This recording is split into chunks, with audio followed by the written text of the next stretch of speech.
I was a shy teenager. I had difficulty talking to people I didn't know that well. It was especially bad with girls. Being the youngest in a family of all boys, I had no clue what to say to girls. At one point I came across a book about improving your self-esteem. There was a questionnaire that had listed things, like make a list of what I was good at. Diligently I listed all the things that I thought was good at, and especially I listed school, especially math and physics, music, and just about anything requiring intellectual thought. This list did make me feel better about myself, and it forced me to be more conscious about my abilities. However, this increased awareness of my academic and musical abilities did little to reduce my discomfort with social conversation. For many years, I believed in the idea that most personal problems were caused by a low self-esteem. People were shy, I thought, or lonely, did poor in school, had poor relationships. This was due to a low self-esteem.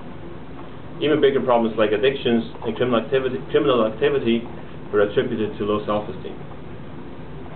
Since that time, I have learned a lot more about myself and about the people around me. I have learned that it's true that how we view ourselves affects how we treat ourselves and others and the world around us. However, during this time I also come to believe that this focus on self-esteem is of limited help. Let's look at what the word esteem actually means. According to the Canadian Oxford Dictionary, esteem means to have high regard for, greatly respect, think favorably of. In other words, self-esteem would mean having high regard for yourself, have great respect for yourself, or think favorably of yourself. When we're afraid of opening our mouth and not sure if our opinion matters, or if our jokes are funny, or if we are at all worthwhile to be around, it helps feeling that we matter and that we have a good sense of humor.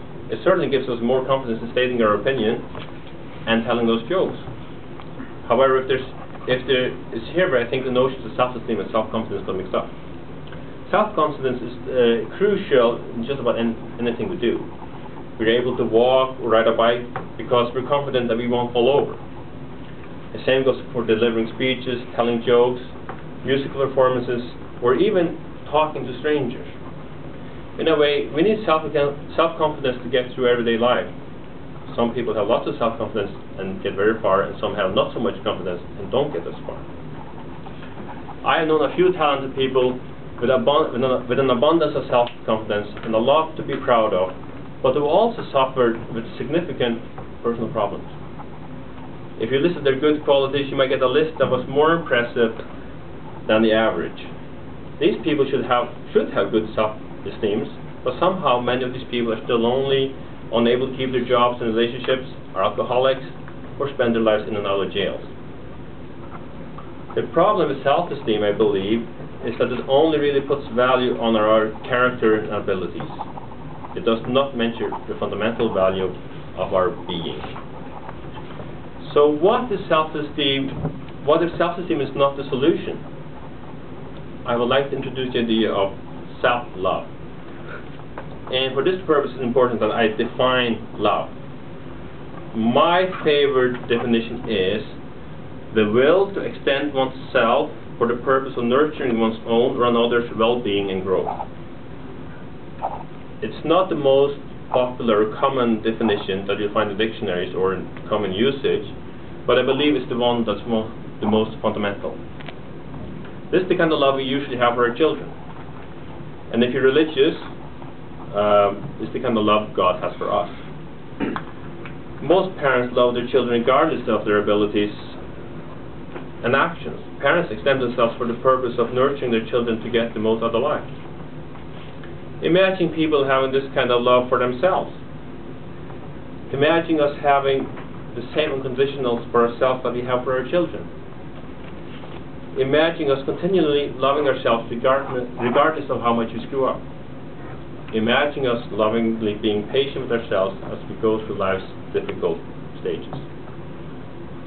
Most of us actually do this to a varying degree.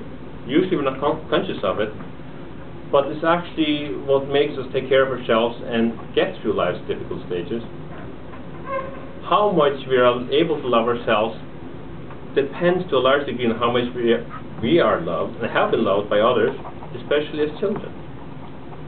If you examine the situation of people with the most serious personal problems, we will find that the thing they have most in common is a lack of love they have received, particularly in their childhood.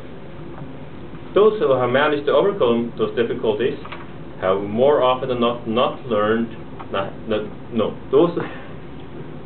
more often than not, they have learned, experienced love through fellowship with other human beings, or in some occasions even with a relationship with a higher spiritual power. This is a complex issue to talk about in just a few minutes. I have left a lot of nuances and exceptions and made several generalizations. I am, however, going to make maybe the biggest generalization. When I was younger, I thought that people who were mean and evil had low self-esteem. I no longer think this is true. Actually, there's no doubt in my mind that someone like Adolf Hitler had an extremely high self-esteem. I suspect, however, that he did not know how to love, including himself.